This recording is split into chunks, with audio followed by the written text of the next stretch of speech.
Hello, everyone, and welcome to the Disability Dish, the UML perspective. My name is Janelle Diaz. I'm an Assistant Director in Disability Services. This is episode 7. I'm here with my co-host. Hi, everybody. Jodi Rachins, Director of Disability Services. And we're so excited to have some special guests with us here today. Just a little disclaimer, as we always say, this is just a conversation, a discussion, just our opinions and perspectives about today's episode topic, which is positive contributions of disabilities integrated in the community. So we're just going to kind of start off. I'm going to have each of you kind of introduce yourselves, your role at the university, and your relationship with the word disability, if you feel like you have one. Sure, I'll go first. I'm Brian Richard. I'm a undergraduate biology major student here at UMass Lowell, how I got started here. But I've also been active on campus in our club, Disable the Label.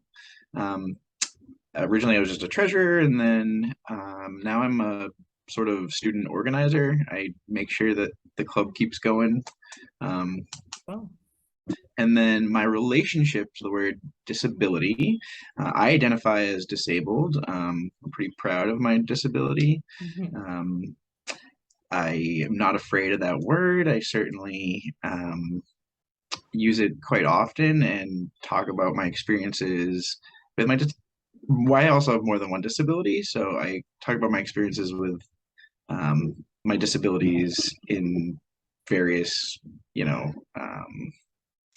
places and sort of contexts for sure, just to keep people aware. I'm definitely proud of my identities.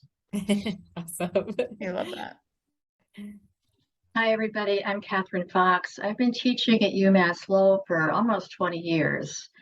We have a disabilities minor in the psych department, and that's where I do my teaching. I teach a course called Intro to Developmental Disabilities. And then I teach 2 fieldwork courses, and those fieldwork courses require students to spend time with a person with a disability at least 60 hours during the semester to make that personal contact. One of those courses focuses on community belonging and person-centered supports, and one on leadership and advocacy. And beyond that, when I'm not teaching, I've worked in the field of developmental services for almost 40 years. So I kind of go way back to the beginning, when people were just moving out of institutions and into the community, and have sort of, been part of that evolution, so that the good, the bad, and the better over the past 40 years. So I'm really, really happy to be included in this conversation. Thank you. We're so glad for both of you to be here today. And, another disclaimer is that Janelle and I struggled a little bit with this topic in terms of trying to figure out what we hoped to achieve in this conversation. And so, I think it's going to be interesting just to see among ourselves kind of how this topic kind of unfolds and what it means to us. So kind of jumping off into that, I think we'd like to hear a little bit about how you feel about what inclusion means, to you, and sort of what do you think about disability inclusion in particular, and sort of starting there. I can jump in because one of the things that I think about that's happened over time, we used to use the word integration. And integration really meant that people were in a community, but not necessarily belonging to a community, not necessarily knowing anybody. So we used to say, if someone went to the bank like everybody else, that was integration. And we've come a long way from using that word of just being physically present to having, the desire and to kind of really support people to be members of their community, to be included, in whatever that means as far as the definition of community, whether it's to be a, of an interest group or of a neighborhood or, a religious organization, and sort of all of those possibilities. So it really, to me, when I think about this word, it really means not being part of a group where people are paid to be with you. And that's how I differentiate inclusion and integration, because so much of what we have done over the past 40 years is moving us towards places and visions that are more about truly belonging and having reciprocal relationships than just kind of being there. So that's my framework. That's how I think about it. Yeah, I mean, I definitely agree. I'm not that young myself, so I have also experienced a little bit of like an evolution in terms of inclusion and what that means. To me, inclusion fundamentally is more than just acceptance. It's like a celebration of one's self, like, and being celebrated by other people for like being you.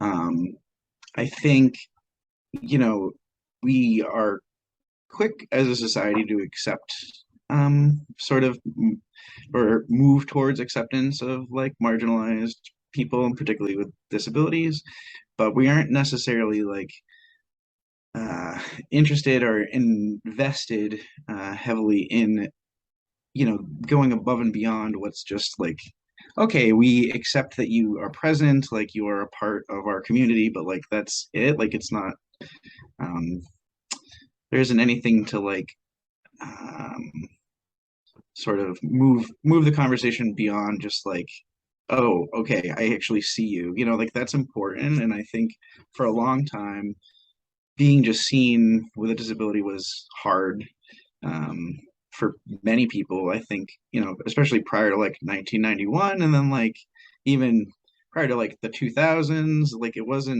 just wasn't a lot of every system was different. I mean, even like the institutions that we like were a part of, growing up, like schools and stuff like that have changed so much. I can remember being in classes that were, segregated, like kids with disabilities were not a part of those classes. And then I was in other school systems where um, things had changed, and there were people with disabilities in classes, but then there weren't. By the time you get to high school, there was still like moving more towards segregation, even though we were moving as a society closer towards like a more inclusive environment for people with disabilities. Yeah. Katherine, you brought up a word that has come up almost every podcast episode we have, which is just the word belonging. And that's sort of been we have a couple of like themes that each time we're like, oh, we talk about this, and belonging is one of those that, is, when I sit with that word, like I can feel it in my heart, right? Like that word belonging is just like a really valuable word, that brings an emotion, I think, if we really sat with that word. And so I think that's the one that touches on for me. And, Brian, you mentioned something that, I was reading recently, and it's relevant, I think, in the work that we can do too, in that I was reading something about, we're often telling people how to not get bullied or to not deal with a bully, but that we really should be probably helping people to not be bullies, and to help people be accepting of others. And I think that also happens in sort of a disability community where we're teaching students that are neurodivergent, social skills and how to interact and behave in settings and so forth. But perhaps, we also need to be helping everybody have people who behave in various ways and see the world differently and so forth, have the whole world kind of Yeah, I think that. there's sort of like a problem with like the idea fundamentally that as a person you need to change to like be more socially accepted. And I think it's really problematic for people with disabilities because it's something that you are born with, or like it's so far from being anything you can like fix or change. It's like your race, or like It's your it's just like identity. It's one of your identities too. but it's like yeah, it's an essential identity as opposed to just like something that um maybe can be influenced in other ways. Mhm. So like yeah, there's like a weird, even just like the way in which we teach, like you mentioned, like teaching neurodiverse people to be like more like Everybody being able to else. like interact with people socially more acceptably. But it's like, why can't we just teach typical people how to like interact with our, neurodiverse community a little bit Mhm. more, I don't know, like openly, and just, I don't think it's that difficult. I think it's easier for us to accept other people with their differences than like force people with differences to like conform, Yeah. Mhm. Yeah, I totally agree. And I really love the word celebration, to think about that word as part of community. I think we see the struggles more broadly with all of the initiatives and discussions and work around this bigger concept of diversity, equity, and inclusion. And I think that what we find in thinking about inclusion for people with disabilities, mirrors some of those, larger stereotypes that we hold and the barriers that we hold and the challenges of not getting to know someone, from an early age. When I went to school, there were no classes that had children with disabilities in my class at all. Mhm. When Mhm. my son went to preschool, he was part of a class where there were children with and without disabilities. And honestly, he never even learned the word disability. There was Yeah. just Susie and Sharon, and some kids were annoying and some kids were friendly, and that didn't really even come into play. But the long-term separation of people with and without disabilities by so many of the structures that we create um, makes it take longer to kind of get to the place where we all want to be.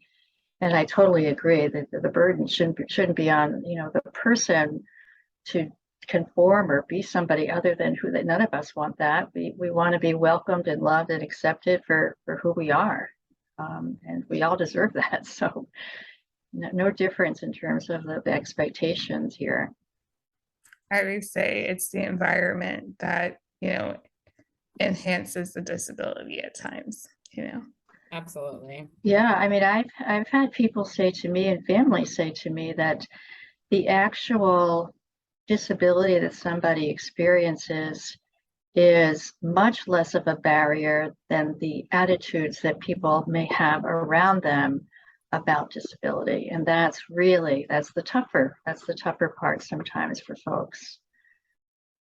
I completely agree with that Yes. statement. I feel like we've all kind of said it, or you both have said it, in terms of we've come a long way. We're coming a long way from where things used to be. And I think, back in the day, I drive, and I'm like, back in the day, was it even a thought to have somebody with, in a wheelchair be able to be a driver? No, right? But, Yeah. Yeah.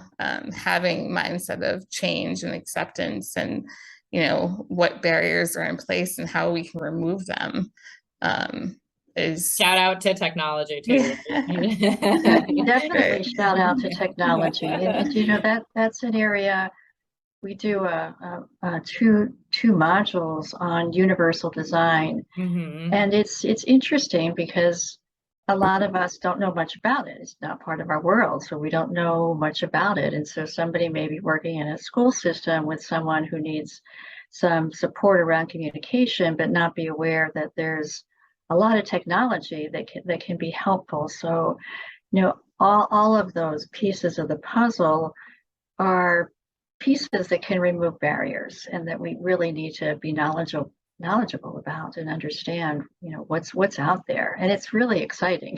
Yeah, There's a lot in development all the time. it is. It's ever moving. We have Yeah, to keep up with yeah. it constantly of sort of the newest things, but it's fun. And yeah, Janelle. I was going to say, so we talked a bit about, how we define inclusion, disability inclusion, and I know we were kind of touching upon this, but what's the importance of disability inclusion to both of you? I, for me, I would, so like, philosophically, besides like what we need to survive on a day-to-day basis, I think that in a lot of ways we look for like we strive for like happiness, a sense of identity, community, and like love. And so I think inclusion sort of touches on the four elements of our like existence beyond just surviving. And so like I think it kind of plays into like thriving too. Like it's more than just like existing, you're sort of um playing into like a more wholesome experience of just like then waking up and like being and then like going to bed and like doing the same thing over and over. You're sort of like the days can all your experiences are like sort of new and like joyous when you're included as opposed to just like there. I totally agree. And I think we all sort of got just a really tiny glimpse of the experience of what it means to be not included during the pandemic, the time that we've spent alone and the impact on that and sort of the missing of relationships and closeness with other people. Huge. I mean, really, really huge for many of us. And it's in community and in places where we're included where we find opportunities for friendships, for learning, for learning from other people. That doesn't happen when we're sort of by ourselves or, just in a service model where people, they may really care about us, but, they're kind of on a shift and they come and go. Very different than having people, as we all know, in our lives who we can depend on, who we know love us for who we are. And it's vital. I mean, I think, did you use the word life force, Brian, or something like that? I just really believe that's such an important, kind of mindset to have here. It's not, and we should have inclusion. It's like we should have inclusion first and sort of figure out all the other pieces around it sometimes, kind of shift the paradigm a little bit to kind of move this along. And it's not been an easy, an easy concept to move forward. It doesn't happen quickly. There's a lot of education that's needed. There's, the community folks maybe aren't used to meeting people with disabilities. I think people in support roles don't really know how, to make those connections. We have people that come to work in a job in a town where they don't live and they don't know anybody, and yet they're expected to help people make connections and they don't have them themselves. So there are a lot of like practical, almost technical assistance kinds of pieces to this too, that I think we can offer, particularly organizations that would need to make this as a priority. There was an organization, or really more of a project, called Creating Our Commonwealth in Massachusetts a couple of years ago, and it was funded by the Commissioner of the Department of Developmental Disabilities to work with key organizations across the state with people that they would define as leaders in their organizations, to help them understand better how they can promote and support inclusion, from the beginning point of knowing who the person is, what it is that they want, and what inclusion means to them. So I think there's there are some good models out there about how we can sort of move the agenda forward.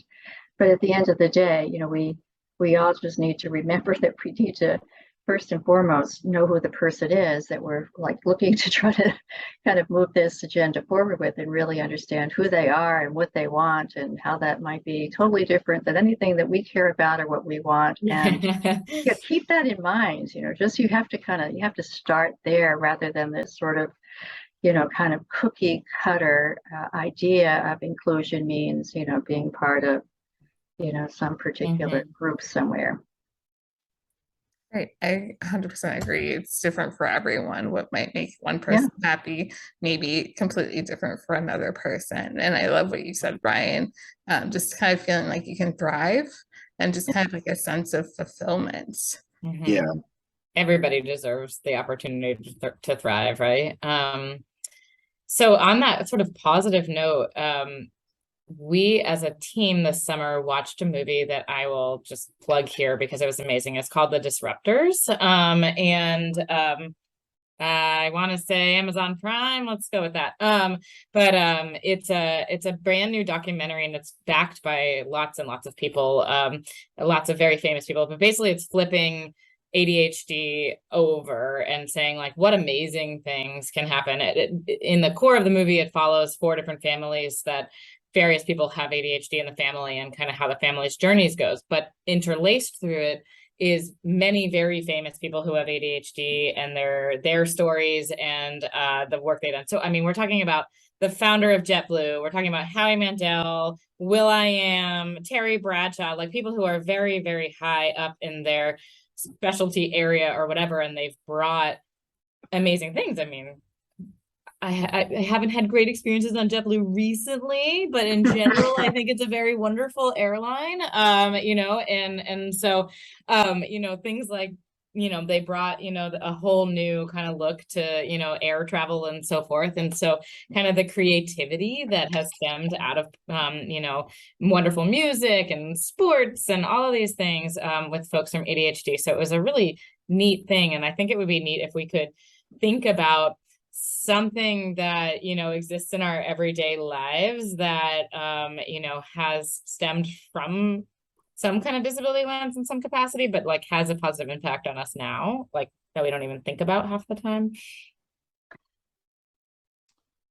Ooh, for this question, I personally, what was it? How disability has like Something that like came out of a disability change or initiative or the world that is like in our lives now. So I mean, I have an interesting perspective in the sense that I wasn't born with a disability. So like I wasn't diagnosed with diabetes until I was like 13, and I never really considered that a disability at the time, until I was 27.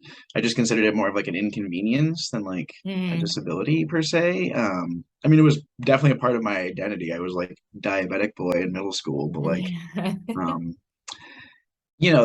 it wasn't until I like got my like neurological condition that I really changed perspectives on like how I viewed sort of like myself as being disabled, and then like the world around me. And so like I just think it shouldn't take that, like it shouldn't have I shouldn't have needed that catalyst to sort of be pushed to change my perspectives on like other people's views and like experiences. But I think it really did do that for me. And then it for me it sort of made me resilient in ways that I like didn't think that I could be, like resilient. It's made me it's also made me like in a weird way, it makes me very happy to be sort of like a go-to disability person, like, or diversity, because I'm often in a space where I am the like token diverse perspective. And so like I've become sort of the de facto like, oh, we have like if we have a accessibility question, let's just like ask Brian because he's gonna like have a more informed like view or answer to our question. And so that's been kind of like a fun, weird, it's not a burden to me. I kind of like get a kick out of it. Jodi, when you mention being inspired by a film or learning from a film, it just reminds me of how many of us, and certainly including me, really need to see other people and sort of what their lives are like and what their challenges have been like and their successes have been like, because we don't know enough people to really kind of get enough perspectives. At my organization, we do a film festival every year that's focused on disability. And I think we need to see inspiring stories. And I think we need to see stories that really help us put ourselves in the shoes of people in terms of the challenges around getting to the places that people want to be. And I can remember when I first started working in this field a long time ago, meeting a man who had come out of the institution on the South Shore, someone who used a wheelchair, had very limited communication, had at this time back in the late 70s, early 80s, this very sort of bizarre kind of huge device because our technology wasn't very well advanced, that was able to capture his eye movements for some very simple communication. And at that point in my meeting him, I couldn't see someone who would later become an assistant in a school setting for kids who are in preschool. That just wasn't part of my understanding and nothing I had seen. And so meeting Ken just taught me so much about where my vision was and where my expectations were and how much those could change and be shifted and really what's possible. And I think that's true for a lot of just people in our communities that just haven't had the opportunity to really know anything more than what they've assumed from the media or from stereotypes or just kind of the myths that have been around forever, ever and ever. And I'm not saying that, this means everybody will have these accomplishments that we, want to hold up and award. I'm talking about just recognizing somebody's personal qualities. Somebody who has this like amazing ability to be patient. That's something to really learn from, because I know I need to learn a lot of that, right? So yeah, I think we need to look at the personal qualities that people bring to the table too, as the kind of people we'd like to get to know better. Yeah, I love that kind of sense of just kind of getting to know someone, broadening again our horizons and people that we interact with on a day-to-day basis, just to kind of again get outside of the narrow-mindedness of, oh no, someone has a disability, they can't do that. Yeah, and our students who haven't had much opportunity to know somebody or even meet somebody will have the fieldwork experience. We do it in the intro class too. And honestly, their lives change. They really do. I mean, that sounds really big and broad and grandiose, but their perspective changes. They meet someone, they see that they have something in common with someone, they, laugh and enjoy the company of someone, and they've never had that experience before, and it just shifts things. So, I know I keep going back to this. We've got to know each other. We've got to have opportunities to spend time with each other. But I do think it's such an important piece of this. And we often talk about, we've talked about this before, and I feel like I talk about it a lot. It's just sort of, it's somewhere between a fear and making a mistake that keeps people from, stepping over that threshold and getting to know somebody, particularly. One of our themes is, visible versus invisible disabilities, and a more visible or a more obvious presentation of a disability.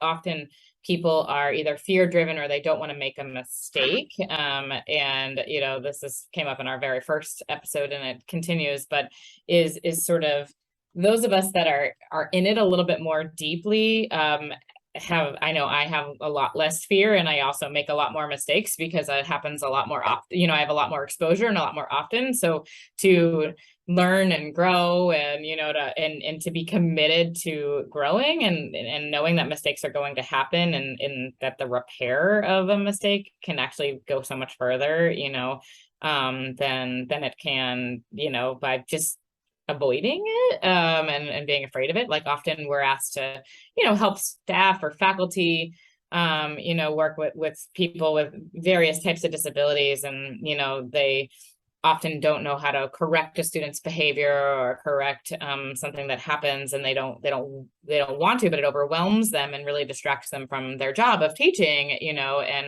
and so kind of helping guide that, this is coming of a place of fear, that, but it's taking away from what you need to do because you're fearful of, giving feedback to somebody about something or setting a boundary or something like that, and so thinking about that, I think I don't know what we do about that, but people are just afraid to make a mistake or say the wrong thing, and it's true, especially with words. I mean, we're always changing how we classify things or people's preference around how they classify themselves or a category. And, I don't know, I don't know what I'm saying there, but You just remind me of a lot of stories. Of one, that I'll mention is a woman that we supported who was living in a community residence and used to go to the same bank, and the community residents decided they were going to have a 4th of July barbecue, and this woman wanted to invite the bank teller. And so the staff and this woman, Sally, asked the bank teller if she'd like to come to the barbecue, and she was delighted, but she thought maybe she needed some sort of special training or some credentials. She didn't really understand that you could just come and be you. Be a guest. But I think that's true for a lot of people. They think they need some sort of special knowledge to kind of connect with that person. And I think that's important to recognize that is one of the barriers that we need to work on. When it comes to disability in particular, I think we're very easy to, we're wired as people to assume that disabilities are just going to affect other people. And statistically, that isn't really that true. 40% of Americans are disabled, and 1 in 4 20-year-olds becomes disabled by the time they reach retirement age. And those can be various degrees of disability, but it's still and also disabilities cut through all the other barriers that keep us apart. And so it doesn't matter what race or gender or sexual identity, it doesn't matter, you can be disabled. And so I think that there's something special about disability inclusion that sort of hyperdrives that diverse experiences and perspectives, because oftentimes there's more than one identity with a person who's, it's not just disabled, there's other things happening. And so I think, but I can see where people come from, where it's easy to just sort of assume that it's other people, because if you're born a certain way, you don't expect it, no one's ever really prepared to become disabled.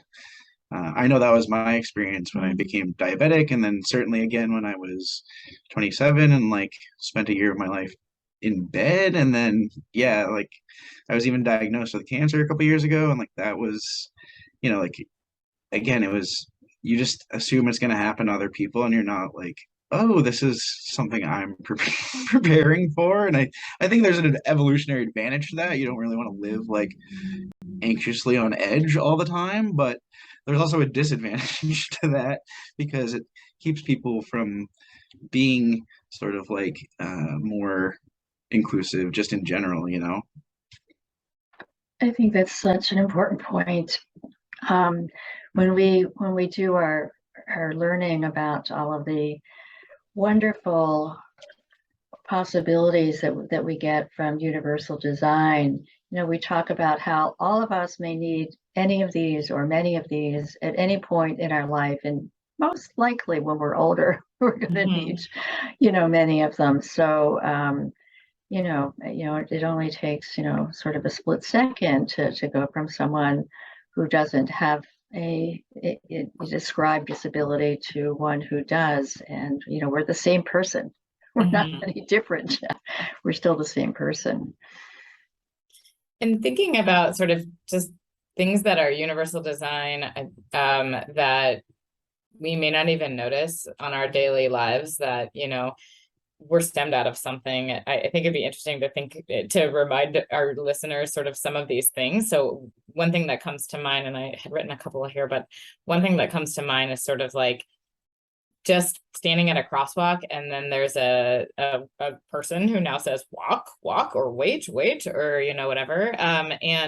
And honestly, we're sitting here on our phones half the time, and so I love that it tells me that, because then I look up from my phone and realize I can walk, and so but that stems as a universal design thing for somebody who may not be able to, see the sign change and see the signals change. And so, but that's an intrinsic sort of thing now that's in our society. And I have to say, when I visited Japan, they play this like really cool little ditty when you can walk across the street. It makes you kind of want to like boogie and dance, which is kind of wonderful. And I would encourage every country to do that.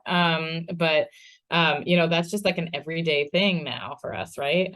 So I would encourage, like, are there other things we can think of that just Elevators everywhere, I mean, people with babies use strollers and like definitely use the elevators, but like those elevators are in place mostly because of the Americans with Disabilities Act. Like prior to that, there wasn't elevators everywhere. Right. And I think that we just kind of forget that like there are so many things that are basically because of people with mobility issues or like different, even like a visual impairment or a hearing impairment might make mobility or aspects of mobility challenging. And so like just getting around and being places can be I know I experienced this like last night. I went to a concert, and like concerts are super problematic for people with disabilities. You're often you're reminded of your sort of place in society, because you're reminded that like if you have a wheelchair, you're going to be in a nosebleed section, or you're not going to be able to see anything, or you're even not going to be able to go to a venue, because a lot of places are grandfathered in, and cities like Boston or Lowell, even like where there's no ramps, there's no it's stairs only, and if you're kind of out of luck otherwise. So like right, I you think spend that half the time utilizing the add-on thing that they made to make it accessible to get to the thing that you're trying to go to. Yeah, I was thinking when you were talking about, elevators and crosswalks, just about the push pads on doors. I mean, we take those for granted. Maybe it's helpful. It is helpful, of course, if you have a child in a stroller, but if you have your arms full or you're carrying books, or, it's just sometimes just an easier way to get through. And, we don't think about when that's not working. Like if it's not working for us, we just open the door. But if that's not working for someone who relies on that feature to get into the building, or the first door opens, because this happens a lot, and then you're in that sort of foyer area and the second door doesn't open and you get trapped in between because there's not been sort of a regular attendance to the maintenance of something that is, like so simple and not at all costly. We have our students do an accessibility assessment of buildings on campus and buildings in the community, from the perspective of if I was using a wheelchair, or if I have a vision impairment, or if I have, difficulties hearing, what is that going to be like? Don't just go through the checklist, but really think about it. Think about, you've gone skiing, you had an accident, now you're in a wheelchair. How are you going to get to your class and sort of get around this building? How does that work or not work? And it really is eye-opening for people, because we don't pay attention to these features if we don't rely on them. And it really is eye-opening, and not just the access and how that limits or promotes inclusion, but there's a woman that I know, we were at a conference together, and she needed an elevator, and there was an elevator, but it was at the rear of the building. It was more like a freight elevator. So kind of the stigma and the problem at that level, is just something we can change. Like we can, especially when we're doing new building. We really need to involve people with disabilities in those designs and those plans, and to test them out. I was part of renovating a home, and the whole point of the renovation was that someone who lived there, who had been in the hospital, could come back, because he would need to be both in a wheelchair and a bed a lot of the time. and they sort of made a kitchen that they called accessible, but the only thing accessible about it was that it didn't have cabinets underneath the sink. We didn't really have the specifications right for how somebody might be able to reach the various, functions of the faucet and so on and so forth. And we even do that at some of our, newer buildings where it might not seem like a big deal that the paper towels are really high up over the sink, but if you can't get there, it matters, right? I'm not even 5 feet, and that's a problem I have in daily life. So Yeah, but it's like such an important you know, practice and to you think bring up about us. an interesting point, Catherine. I was reading on our listserv the other day. It's very chatty right now about move-in time, and our listserv was saying something. Somebody was posting about, oh, we have somebody of a short stature that's here, and they are saying they can't reach the shower head, and what do we need to do to install like a whole separate shower system, and and like someone's response was so easy and obvious. It was like, well, couldn't they just install a detachable shower head so anybody at any stature could detach the shower head Right. and use it, or like one that's on a track where they could put it at the place that they need to. And it was like, oh yeah, that's not hard. And so even thinking about that, somebody, felt like, I don't know how to problem solve this problem, and it was like really resolvable. And so, that's a thing too, is people should just be talking to people, because there's often solutions that are right there that don't, So cost true. They're not always the cheapest, and I know that's like a huge kind of like barrier. And so, but I think it's often like worth the investment because everyone sort of like has a better experience afterwards. I know even like silly things like just the size of a person, right? Like Yeah. we design everything for like an average size person, but like if you're large or awkwardly proportioned, like things like the space between the seat in front of you and next to you at like anywhere, unlike that has stationary seats like a concert or here at the Songus, right? When I sit in those seats, I'm like in a nightmare cramped up position. I like literally can't handle it, and I'm average size, so I can't imagine if I was tall or like large in any way. Like this would be horrible. So like just including more space, like is, I think it's just a better experience for everyone, and then yeah. I feel like sometimes, some services are being provided are in the business model framework versus an inclusive model framework. And that really is what kind of drives these decisions versus including people that they're serving, which is super important, right? Like, this is why we are having these types of discussions, because it impacts our day-to-day lives and on various levels, whether you have a disability or not. And I just think, how do we kind of shift from that business framework to a framework that includes everyone? Because it seems like that's what, most people want, right, to some extent. But how can we make it work? So, what can we do to like promote disability inclusion and promote businesses and communities to make these changes that are affecting people on a day-to-day basis?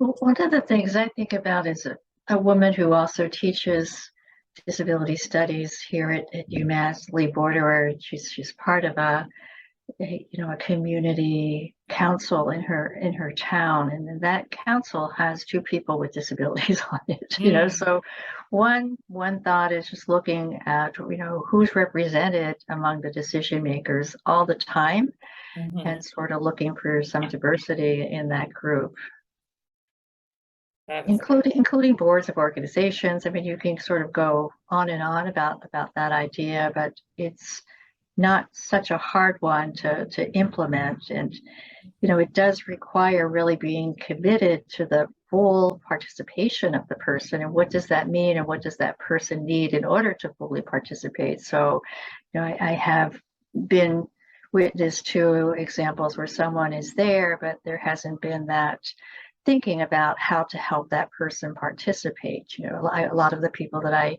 have worked with are people with intellectual disabilities. And so, you know, how do we really think about making sure that their inclusion really, you know, brings out the best in them? And so what might they need for us to do to support that? Katherine, we're going to need your help because of Governor Baker's new bill that is opening up, you know, more access to public higher education for folks with intellectual disabilities, and sort of what that looks like and how that will make an experience good for those students who are choosing to attend, and also our, you know, our entire sort of campus climate. Yeah, I mean, I always think about the question of what a colleague of mine will pose. And the question is, what would it take for this person to be included? And thinking about it as much as we can, person by person. And of course, there will be trends and themes and things in common. But that question moves us away from the question of, can this person be included or not?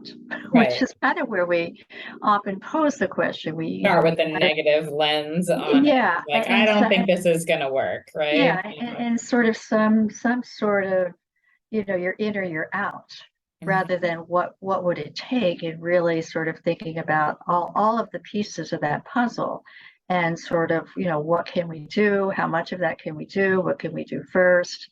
You know, it's really requires a lot of, I think, just strategic thinking, which we all know how to do. But you know, a really simple example related to inclusion is a woman, you know, that I got to know through my job. We did a yoga class, and she loved it. Amy loved it. She just loved it. And so we wanted to help her get out of the class, or expand her opportunities, so she wasn't doing yoga just as part of the service world, but that she could do yoga in a class like I do. And so, you know, the whole thinking was, well, what do we need to think about for that to be successful for her? So, you know, does it need to be a gentle class? Does it need to be a class that's small? Does she need to meet the instructor first? Do we need to do some classes with her to help her prepare to be successful? Does she know what you typically wear to a yoga studio? You know, you can kind of just list all of those things out, and then, you know, you kind of increase the chances of at least the initial point of that being more successful than not. So I think we know how to do it. I think that we just haven't really kind of built things that way. We tend to think about, well, these are the 5 things that everybody needs, you know? So sort of switching to a more person approach is often the way to go. I think you touched on something really important there, like asking how versus like can. Really, you can't give people the opportunity for an out. Like, if you give someone the opportunity to say no, they're gonna say no. Like, why would you take on more work if you don't have to take on more work? Why would you take on more responsibilities or like care, empathy for others if you don't have to? Like, there's an investment and an emotional investment in that. And like, even if there's not like financial or other, there's intellectual investment, you know, there's sort of like something that people have to give up in order to interact with that. And I think giving people the opportunity really presents way more times when that's gonna be, you know, turned down, and people are not going to take that really the chance to step up and like make someone in particular, but then like in general other people's lives better. Like we touched on this, universal design helps everyone, and so like this, you know, the universal just acceptance kind of helps everyone. I think, you know, in terms of like how do we move away from like a business model to is also like just accepting or really using diversity and life experience as like a qualifying, you know, characteristic or like a qualifying condition for like employment even, right? Like, or like school, you know, like oftentimes we like talk about how like you know, you need something, you need experience, you need this, you need that, you know, going before you can even like be accepted into this like sort of like world And so like, but taking someone's just life experience as like as valuable as like good grades or like how much money they're worth or like what family they come from or what their race is, like just taking like someone's whole life experience and like where they are as like valuable, I think would do a lot to like sort of move away from like seeing everyone as or everything as like a monetary experience, like how do you profit here, how do you profit there. I mean, like it's weird, it's very weird that we profit off like everything, like Yeah.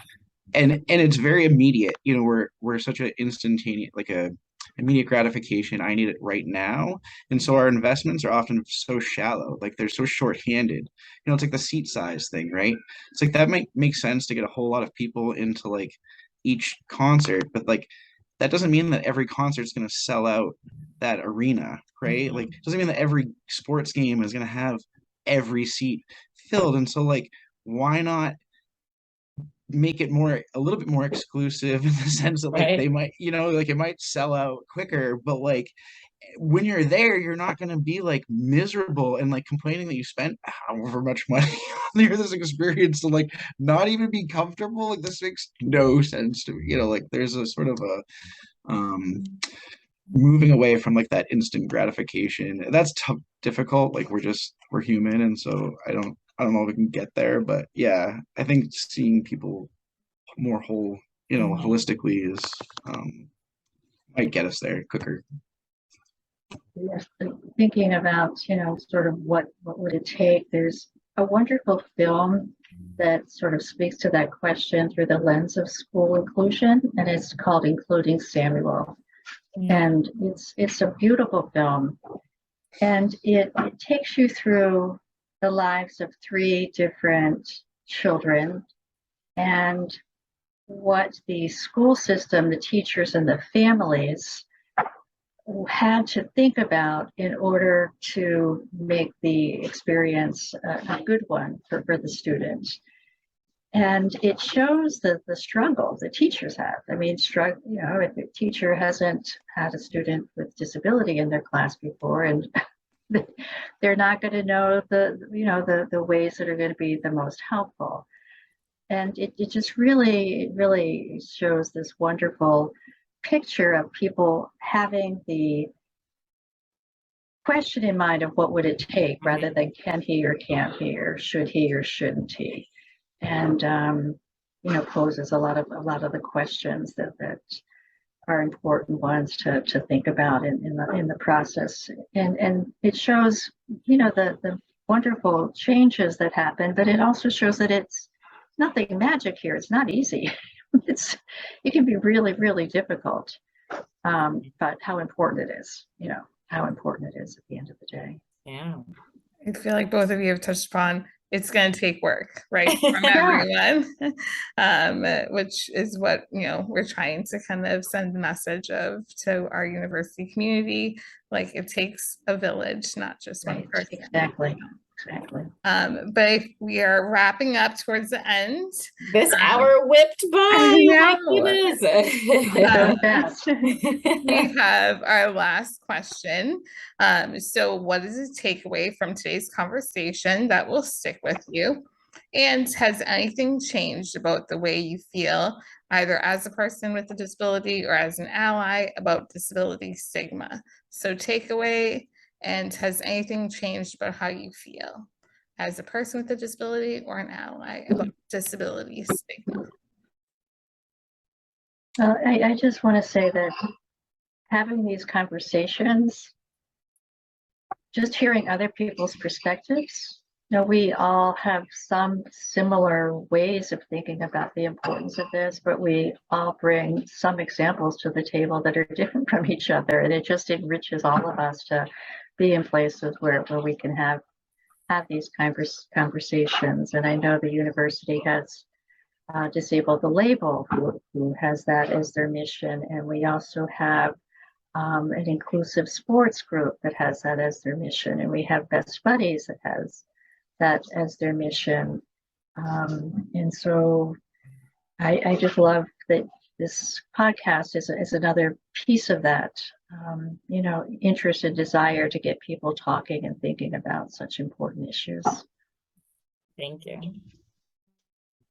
Yeah, I would agree. I think just the word disabled and disability, and I think there's a lot of stigma wrapped up in it, and I think it makes people uncomfortable even just sometimes using that word in conversation. And so yeah, hearing these conversations make me happy, but it's also like reminds me that like we need to totally talk about this like all the time, whenever we can, interject, um, especially in a college setting. Like we don't talk about it enough, and like I don't think I don't think you should like be hyper prepared for like every possibility, but like being so unprepared that you are sort of shocked when it happens or becomes like an aspect of your life that is more than just like someone else's problem, then yeah, I think that's probably one of the biggest takeaways I'll get from today. Mm-hmm. For me, I think you both pinpointed something that I use, but I hadn't really pinpointed it. Was right at the end here when you were kind of saying the how can we make this work, and Brian, then you kind of defined it to like not can but how. And I feel like on a daily basis when we're telling students, this is now you have accommodations, this is the conversation with your faculty, I often say to them, you don't ask them to use your accommodations. Those are, you're legally obligated to be afforded them, but the conversation needs to be, how are the logistics going to work? And we use it every day, but I really hadn't pinpointed that really needs to be sort of a sentiment, which is, we're not asking to be part of this world. We're asking how this world is gonna like make the logistics work for us. And so kind of thinking about that in a pinpointed way, I appreciate that came up for us. Yeah, I mean, as a person with disabilities, we're often sort of made to feel like a burden, and so like you don't want to inconvenience people, and Mhm. like it's sort of like an innate quality that we all have, and so it's Mhm. very easy to just be like, "Can I?" and be timid Yeah. around things that like are in this case, obviously we're at a college setting, so it's like you said, legally afforded to us. Yeah. So like, yeah, it's a different experience, but like in the real world, sometimes it's Mhm. not the same way, but like you should still have that same attitude, you Yeah. know? How can I show up to this thing? How can this person show up to this thing and have the experience? And yeah, so I'm appreciating that and gonna sit with that for a while. Agreed. And for me, kind of stemmed off of that, how can I support a student using your word, Brian, thrive? Mhm. So I appreciate it. Thank you so much, Yeah, everybody. thank you. Thank you. Great to see everybody. Great to meet you, Yeah. Brian.